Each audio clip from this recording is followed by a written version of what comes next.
Olá pessoal, meu nome é Fernanda, eu tenho um filho com atrofia muscular espinhal e eu fiz esse vídeo para falar um pouco sobre a fertilização in vitro com o PGD, que é o diagnóstico pré-implantacional, que é uma análise que é feita no embrião antes de transferi-lo para a barriga da mãe, para o útero da mãe, né?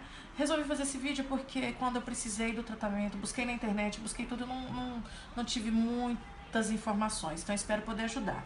Antes de falar um pouco da fertilização, eu vou falar sobre atrofia muscular espinhal, respondendo algumas perguntas que as pessoas me fazem. Uma delas é, por que meu filho nasceu com a doença? Então, no caso da AME, atrofia muscular espinhal, é uma doença que é herdada do pai e da mãe. E aí eu fiz essa ilustração para ficar melhor de entender. Então, a mãe e o pai, eles vão carregar em seu gene um gene saudável, que a gente chamou de azão, com um gene com a doença, que a gente chamou de azinho. Então, azão, azinho, o gene da mãe, e da mesma forma o pai, azão, azinho. Algumas pessoas me perguntam, tá, se você tiver outro filho naturalmente, ele vai nascer com a doença? Então, a resposta é, nós temos 25% de chance disso acontecer. E como é que é essa matemática? Então, se eu engravidar hoje, pode ser que nosso filho, ele herde um gene saudável meu com o gene saudável do pai. Ou herde um gene saudável da mãe com o gene defeituoso do pai. Ou herde um gene um gene saudável do pai com o gene defeituoso da mãe. Ou a pior hipótese, que é o gene defeituoso da mãe com o gene defeituoso do pai. E aqui entra a matemática. Então, 25% de chance de se ter um filho 100% saudável. Como assim 100% saudável? Um filho que tem os dois genes saudáveis, que não vai carregar a atrofia muscular espinhal. Porque o pai e a mãe, eles são portadores da doença, mas eles nunca vão desenvolver a doença. Então, esse filho aqui, 25% de chance dele nem ser portador. 50% de chance de ter filhos portadores, assim como pai e mãe, que nunca vão ter a doença e que serão saudáveis. E 25% de chance de se ter um filho com a doença. Aqui, então, a gente pode somar 75% de chance de um filho saudável, ou seja, de sucesso na gestação, e 25% de chance realmente de se ter um filho com a doença.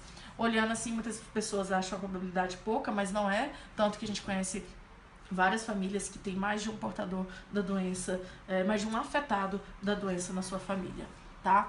E aí, onde entra, como é a fertilização in vitro, né? Para poder você evitar de ter um filho com essa doença. O primeiro passo é fazer o exame de DNA, que os nossos filhos já têm, tá?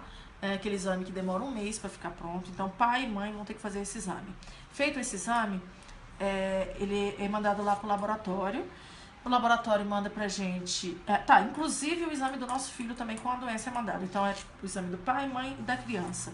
Lá no laboratório, eles vão mandar pra gente um kit com suave, pra gente poder fazer a coleta do material genético, a gente faz mesmo em casa. Então, no nosso caso, foi coletada a saliva. A minha, a do meu esposo e a do meu filho com a doença. Tudo isso foi mandado também para o laboratório. O laboratório que nós escolhemos, ele é em São Paulo, porém a sede dele é nos Estados Unidos. E a parte de atrofia muscular espinhal é estudada nos Estados Unidos. Então, tudo foi mandado lá para fora. Então, foi mandado o exame e foi mandado o material genético.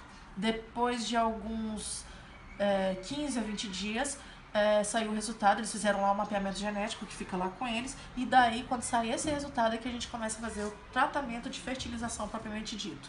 No caso da gente que não tem nenhum tipo de problema de fertilidade, o tratamento é feito como se fosse para uma pessoa infértil.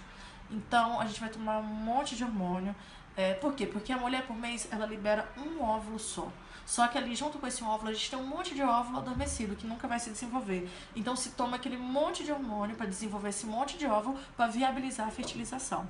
Então, no meu caso, infelizmente precisei fazer fertilização 3 vezes. No meu caso, sempre tinha uma média aí de 20 óvulos. E aí, como é feito? Tomou a medicação, desenvolveu esses óvulos, chegou o dia de fazer a coleta, a punção, que eles falam.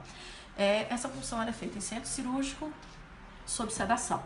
Tá? No momento que você está fazendo a coleta dos seus óvulos, seu esposo vai estar lá na clínica também fazendo a coleta do espermatozoide. No caso dele é feito de forma manual. Ele fez a coleta lá dos espermas, fez a coleta aqui dos ovos, isso é juntado em laboratório e vai esperar fertilizar. Para fazer a análise dos embriões, para fazer a biópsia, esses embriões têm que chegar ao 5º dia de vida.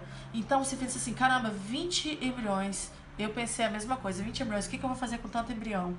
Aí foi a minha primeira frustração. Os embriões, eles não sobrevivem até o 5º dia. Então, no primeiro dia, você tem ali 20 embriões, tá? Quando chegava no segundo dia, já tinha 15. Quando chegava no terceiro dia, 10. No quarto dia, sei lá, 8, 7. Quando chegava no 5º dia, que é o dia D, às vezes tinha 3, 4, 5 embriões, tá? Chegou nesse 5º dia, é o dia de fazer a biópsia. E aí, os embriologistas vão tirar uma célula de cada embrião. Seja um embrião que tenha sobrado, 2, 3, não interessa quantos embriões sobraram, mas vai tirar apenas uma célula de cada embrião. Tirou a célula desse embrião, pegou os embriões, congelou. Essa célula vai ser mandada novamente para o laboratório. Aí, nesse caso, mais uma vez, foi mandada para os Estados Unidos. Lá, eles vão comparar essas células com o mapeamento genético que foi feito, né? Durante esses 2 primeiros meses de tratamento aí. Daí vai demorar mais alguns dias, mais uns 20 dias, não me lembro bem. E aí é quando sai o resultado. Existem 2 tipos de PGDs, tá? Esse PGD para doenças específicas, que no caso tem atrofia muscular espinhal e tem outras doenças raras também, tem uma lista de doenças. E tem um PGD que é para síndromes mais comuns, tipo síndrome de Down. Nós optamos por fazer as duas, então demorou ainda mais o nosso tratamento. Essa mais simples demora assim, 5 a 6 dias para ficar pronto, demora um pouco menos. Mas enfim, foi feita toda essa análise, aí saiu o resultado. E o resultado vem direitinho, vem dizendo se seu embrião é saudável, se ele é portador ou se ele é afetado pela doença. E aí você pode fazer a transferência para o seu útero e aí vai ver se vai